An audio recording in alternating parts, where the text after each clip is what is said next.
Bismillahirrahmanirrahim. Assalamualaikum warahmatullahi wabarakatuh. Selamat pagi, selamat siang, selamat malam, dan selamat sore. Dimanapun Anda berada. Sebelumnya izin perkenalkan diri. Nama saya Iqbal Inggil Anggono. Saya dari kelompok 6.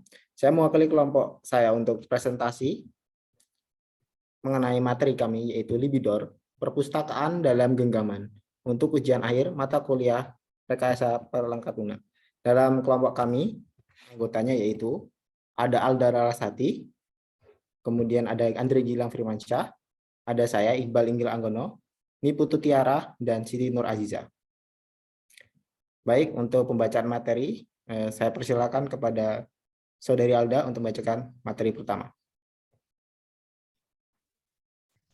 Baiklah, pertama-tama saya akan membahas mengenai bab 1 pendahuluan.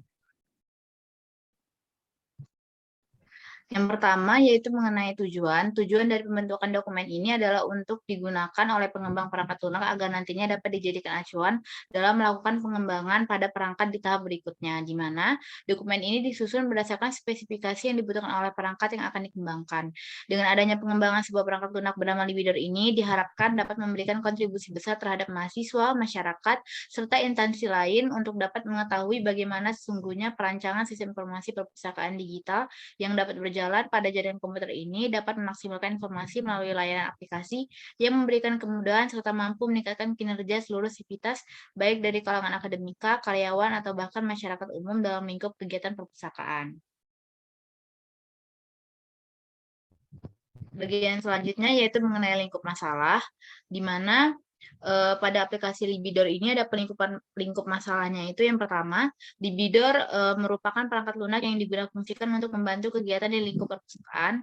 Yang kedua, ruang lingkup kegiatan perpustakaan hanya mengenai proses peminjaman buku, pengembalian buku, pemesanan tempat bacaan, dan administrasi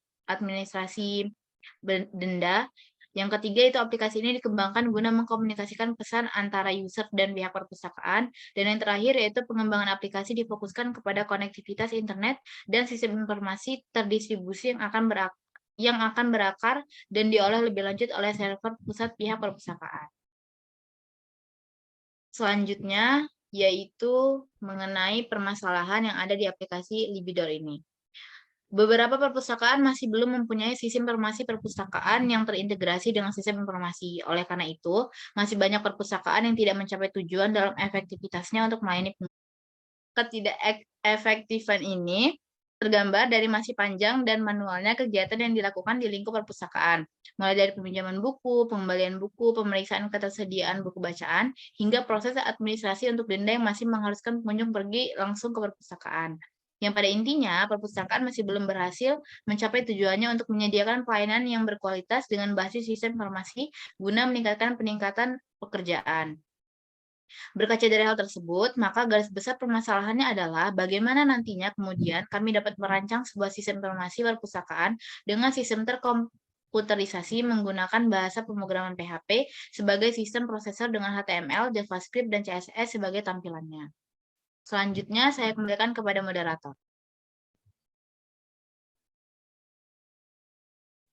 Terima kasih kepada Saudari Alda Ralasati. Untuk materi selanjutnya, saya persilakan kepada Saudari Aziza untuk membacakan slide selanjutnya.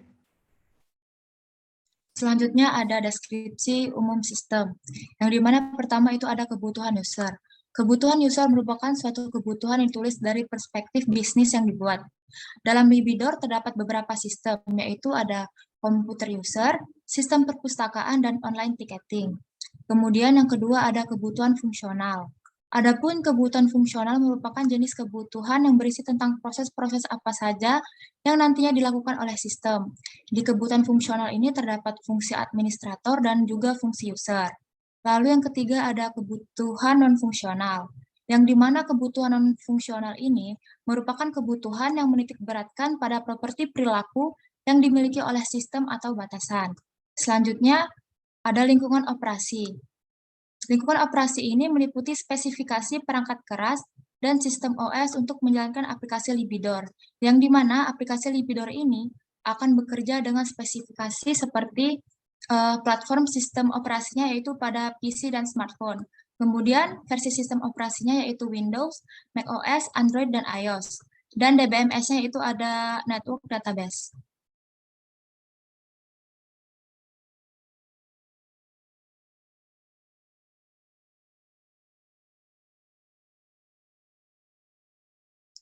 Selanjutnya ini ada desain arsitekturnya. Pada gambar ini terdiri dari satu bagian utama, yaitu server Libidor, yang merupakan aplikasi perpustakaan online untuk mempermudah peminjaman buku dari jarak jauh tanpa harus bertatap muka. Di sini terdapat dua aktor, yaitu ada admin dan user. Pada user nantinya akan diminta untuk mengisi informasi data dan pesanan buku yang akan dipinjam. Dan kemudian admin akan menerima informasi dan pesanan tersebut akan mengkonfirmasinya, yang dimana selanjutnya akan tersimpan di server. Selanjutnya admin akan memberi tenggat pengembalian buku dan memproses pesanannya. Kemudian pesanan pun berhasil ditampilkan pada halaman user.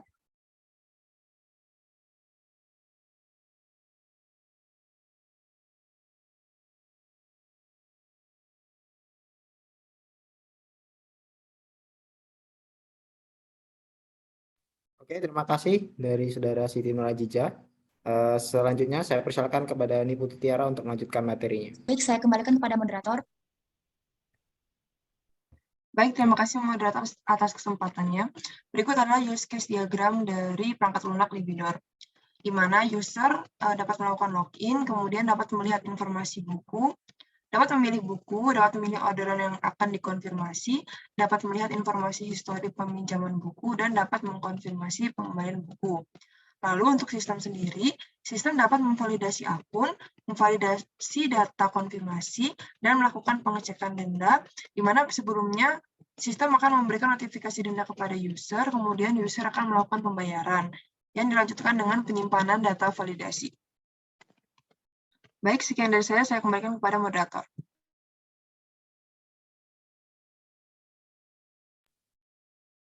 Terima kasih kepada Saudari Niputu Tiara. Untuk materi selanjutnya, saya persilakan kepada Saudara Andre Gilang untuk menjelaskan materinya. Baiklah, terima kasih kepada moderator atas kesempatannya.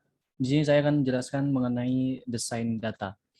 Di dalam desain data terdapat 4 tabel yang akan digunakan, yaitu tabel anggota, tabel buku, dan tabel peminjaman, dan tabel pengembalian.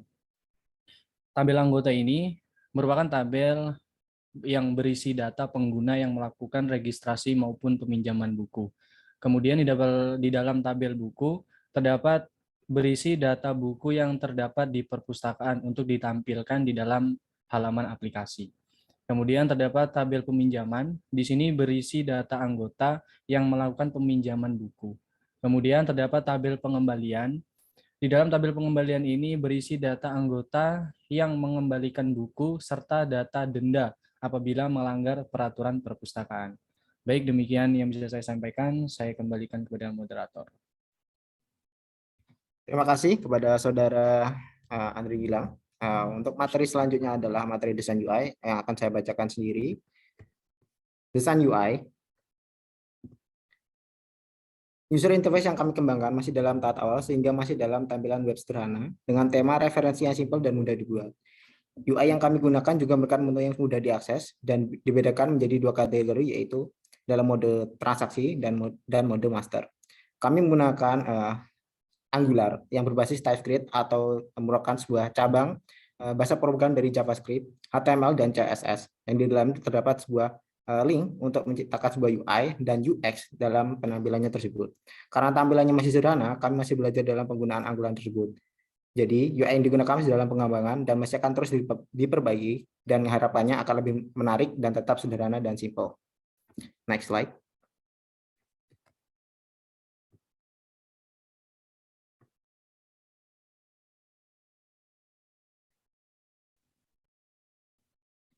Nah, berikut ini adalah contoh UI dalam menu pengembalian. Di sini bisa dilihat bahwa terdapat menu-menu yang sudah diciptakan melalui proses CSS dan HTML. Terdapat menu anggota. Jadi di situ ada pengisian. Untuk mode pengembalian adalah harus ada kode nama. Dan di situ ada NIS atau untuk nomor induk siswa. Itu bisa diganti juga dengan nomor pokok mahasiswa atau kode anggota bagi non pelajar atau masyarakat umum. Di situ juga terdapat untuk denda, potongan, dan bayaran kembali. Jadi setelah buku yang dimasukkan kodenya kepada dalam UI akan menampilkan denda apabila terjadi telat pengembalian terhadap buku tersebut. Baik, Sekian saja materi yang saya sampaikan. Saya mewakili kelompok. Bila ada salah dan kekurangan, kepada Tuhan saya mohon ampun. Terima kasih atas perhatiannya. Saya akhiri. Wassalamualaikum warahmatullahi wabarakatuh.